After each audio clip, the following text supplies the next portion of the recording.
Assalamualaikum warahmatullahi wabarakatuh.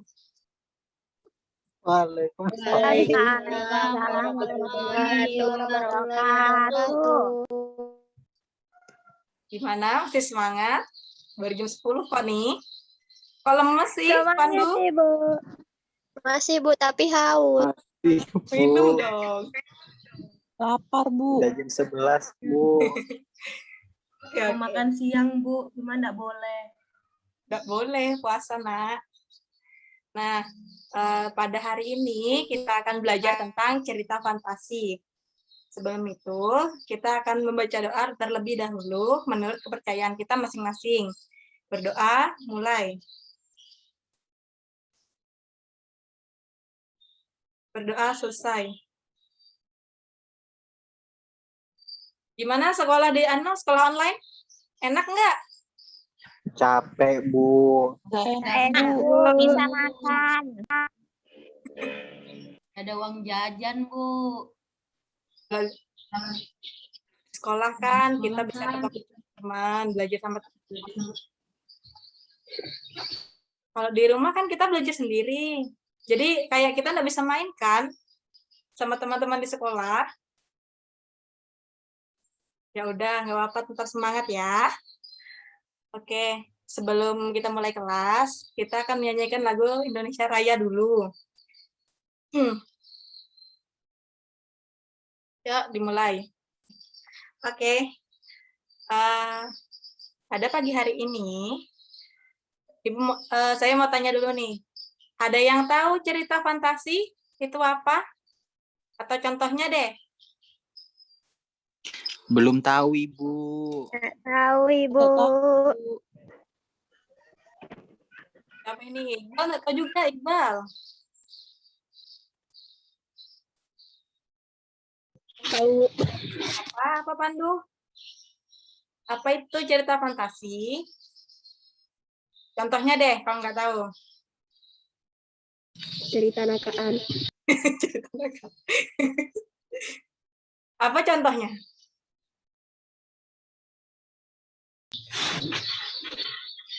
Seperti Sandy di SpongeBob. Masa ada tupai hidup di air? Ya. Terus ada lagi, contoh lagi? SpongeBob. SpongeBob. Apa lagi? Kenapa SpongeBob? Masa dia masak di dalam air? Jadi yang nggak ada di dunia nyata gitu. Maksudnya yang apa namanya disebut cerita fantasi. Iya. Oke. Bagus. Jawaban yang bagus. Ada terlihat Diana di HP kalian atau di laptop kalian? Terlihat, Bu. Terlihat, Bu. Jelas, Bu, ada. Kelihatan nih, Bu. Oke. Nomor 2 ya. Oke. Pengertian cerita fantasi. Cerita fantasi adalah cerita fiksi atau cerita yang tidak benar-benar terjadi. Berasal dari imajinatif sang penulis. Benar kata Pandu tadi. Sandy hidup di laut. Tapi pada kenyataannya, tupai itu nggak ada yang hidup di laut. Nggak ada. SpongeBob itu kan spons. Nggak ada tuh namanya spon yang bisa masak tuh nggak ada. Jadi cerita fantasi ini yang sesuai imajinasi si penulis, pengarang, atau sesuai imajinasi kalian. Kalau fantasi itu sendiri yang memang memang tidak ada dunia nyata berdasarkan imajinasi. Contohnya Powerpuff Girl. Itu kan kayak si Butter, si Blossom, sama si siapa yang warna kuning rambutnya itu. Nah, itu kan punya kekuatan. Di dunia nyata tuh nggak ada yang begitu. Matanya gede, orang yang matanya gede, kecil tuh nggak ada. Yang segede muka tuh nggak ada. Jadi itu yang namakan fantasi. Kalau cerita fantasinya, kalian bisa itu misalnya SpongeBob pergi ke SpongeBob pergi ke Krusty Krab untuk bekerja memasak Krabby Patty. Itu ceritanya. Jelas sampai sini? Jelas, Bu. Mantap.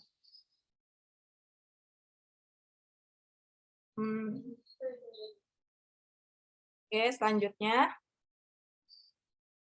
Jenis fantasi itu terbagi menjadi dua lagi, yaitu fantasi aktif dan fantasi pasif. Fantasi aktif yaitu fantasi yang dikendalikan oleh pikiran dan kemampuan, contohnya pelukis dan penulis.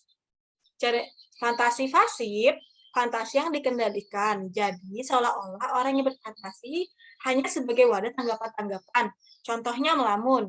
Fantasi aktif ini, misalnya nih kalian bayangin nih, aku mau gambar kucing tapi pakai sayap. Nah, baru kalian gambar tuh kan di buku gambar, itu namanya fantasi aktif. Imajinasi kalian dituangkan di buku gambar.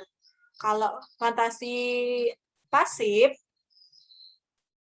itu kayak kalian tuh melamun, contohnya. Memikirkan hal-hal yang memikirkan hal-hal yang kalian ingin pikirkan lah, misalnya ini misalnya gajah itu gimana ya cara gimana ya kalau gajah terbang tuh misalnya gimana ya bentuknya.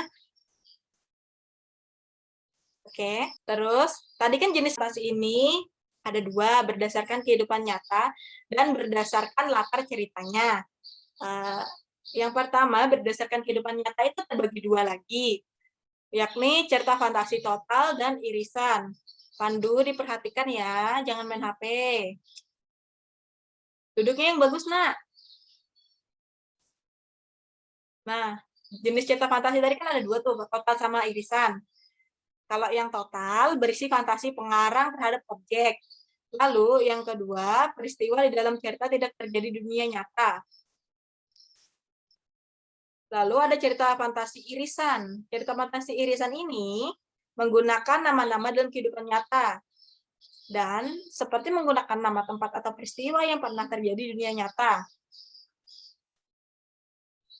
Lalu jenis cerita fantasi yang B berdasarkan latar cerita itu terbagi menjadi dua lagi, yakni lintas waktu dan latar waktu sejaman. Cerita fantasi sejaman itu latar yang digunakan satu masa. Kalau fantasi sejaman ini bisa fantasi masa kini, lampau, atau yang akan datang. Misalnya yang akan datang tuh masa depan gitu. Kalau cerita fantasi lintas waktu menggunakan dua latar waktu yang berbeda. Dan contohnya latar waktu masa kini dengan zaman prasejarah atau masa kini dengan masa depan. Ini kayak kalau cerita fantasi lintas waktu ini seperti ceritanya Doraemon. Itu dia bisa pergi ke masa depan, dia bisa pergi ke masa lalu menggunakan laci ajaibnya si Doraemon ya. Nah, itu begitu contohnya kalau fantasi lintas waktu. Mari kita bercerita.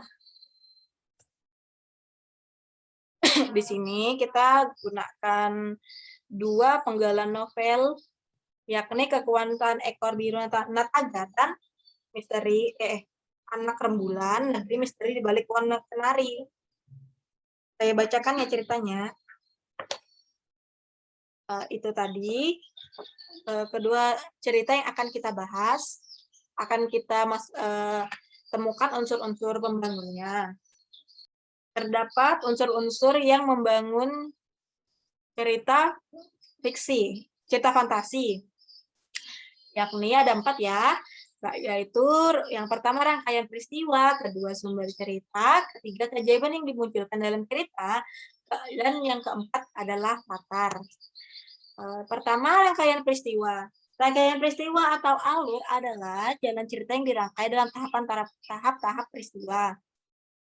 Contohnya, yang Nataga si ekor biru tadi, ada 3 rangkaian peristiwa, yakni Nataga membagi tugas kepada seluruh panglima dan pasukannya di titik-titik yang sudah ditentukan. 2. Nataga memberi aba-aba berhenti melempar bola api dan mundur kepada melempar bola api dan memerintahkan mundur kepada seluruh pasukannya. Dan yang ketiga, Nataga melesat menyeret ekor birunya, lalu ekornya mengeluarkan api yang besar. Ia mengibaskan api pada ekornya yang keras membentuk lingkaran dan melompat bagai kilat yang mengepung para serigala. Lalu ini rangkaian peristiwa cerita Nono tadi ya. Ada 7. Yang pertama, Nono sedang berlibur ke Ulingi, tempat Mbah Sastro. Ia sangat suka berlibur di sini karena bisa berkeliling Ulingi menggunakan sepeda dan bermain di Sungai Lekso. Yang kedua, Nono ditugaskan oleh Mbah Sastro untuk membeli tahu goreng Kenjari, tempat tinggal Mbah Pur. Di perjalanan, Nono berhenti sejenak untuk melihat sebatang pohon kenari besar di tepi Kalingjari, seperti yang diceritakan oleh Mbah Pur. Yang ketiga, Nono diceritakan oleh Mbah Pur tentang pohon kenari itu. Menurutnya, dulu ada seorang anak bernama Trimo yang menghilang dalam pohon kenari tersebut dan saat berlindung dari serangan serigala. 4. Nono selesai beristirahat dan mengambil sepeda yang diparkirkan di pohon kenari, tiba-tiba sepeda menghilang dan dia bertemu dengan Trimo yang menyuruhnya untuk bersembunyi. 5. Nono tidak sadar ada di zaman Belanda karena dia tidak melihat pohon kenari besar, namun dia melihat tenda-tenda, gerobak, kuda, serta orang-orang dan pasukan Belanda yang mengelilinginya. 6. Dia hampir dihukum gantung karena menggunakan kaos Manchester United, terperangkap di warung Mbok Rimbi, dan semut hitam. Bertemu legenda Gunung Kelut, Mahesa Suro dan Lembu Suro, Sersi putri Belanda yang menjadi burung kenari, dan berhadapan dengan Sri Ratu. 7. Nono diminta untuk memimpin perang. Nah, kita beralih ke sumber cerita. Sumber cerita ini, sumber cerita fantasi dapat berupa kondisi nyata yang difantasikan.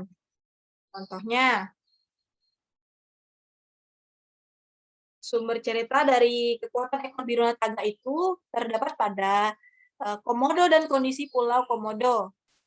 Nah, tadi kan kalau Komodo itu ada kan di dunia nyata, kondisi Pulau Komodo juga ada di dunia nyata. Dan penulis ini menuliskannya ke dalam sebuah cerita. Nah, ini bisa disebut dengan sumber cerita juga. Lalu, pada cerita Anak Rembulan Negeri Misteri di Balik Pohon Kenari, di kota Blitar, sumber ceritanya di kota Blitar. Sejarah perang zaman penjajahan Belanda, legenda Gunung Kelut, dan Mahesa Suro dan Lembu Suro. Lalu ada keajaiban yang dimunculkan dalam cerita. Keajaiban atau hal yang benar-benar berada di luar nalar yang ada dalam sebuah cerita, baik itu terjadi pada tokoh atau lingkungan sekitar. Keajaiban yang dimunculkan dalam cerita itu ada keajaiban tokoh dan peristiwa. Pada cerita 1, Nataga dengan kekuatan ekor birunya berperang melawan serigala. Lalu pasukan Komodo dan binatang-binatang hutan melempari pasukan serigala dengan bola api. Yang ketiga, pasukan serigala yang menyerang balik dengan kekuatan meniup bola api berbalik kepada Komodo dan binatang hutan. Pada dasarnya di dunia nyata tidak ada Komodo tidak ada serigala yang bisa meniup bola api. Tidak ada binatang-binatang yang bisa melempar bola api. Lalu pada cerita 2, si putri Belanda yang dapat mengubah dirinya menjadi burung kenari. Nono tiba-tiba ada di zaman Belanda saat mengambil sepedanya yang diparkirkan di pohon kenari.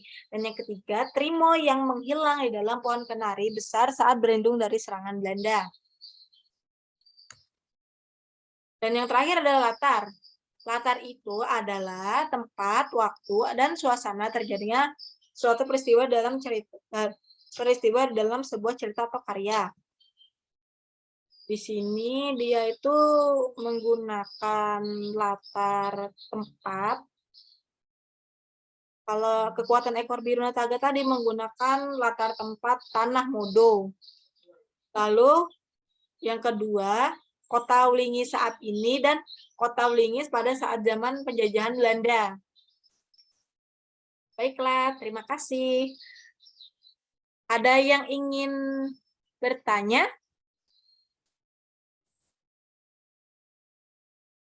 Pandu, ada yang mau tanyakan kah? Nggak ada, Bu. Maimuna, Iqbal, Kimso, Nurjana, Cu, Taiwan, apa ini? Taitawan, Bella. Oke, sebetulnya tidak ada. Dari Kyongso nggak ada, Bu. Sudah paham. Ya, diulangi lagi, kurang jelas suaranya. Tidak ada, Bu. Cukup Tidak ada, paham. Bu. Paham. Oke, Ada, Ibu. baiklah. Sekian kelas kita pada hari ini. Semoga kalian sehat-sehat selalu ya.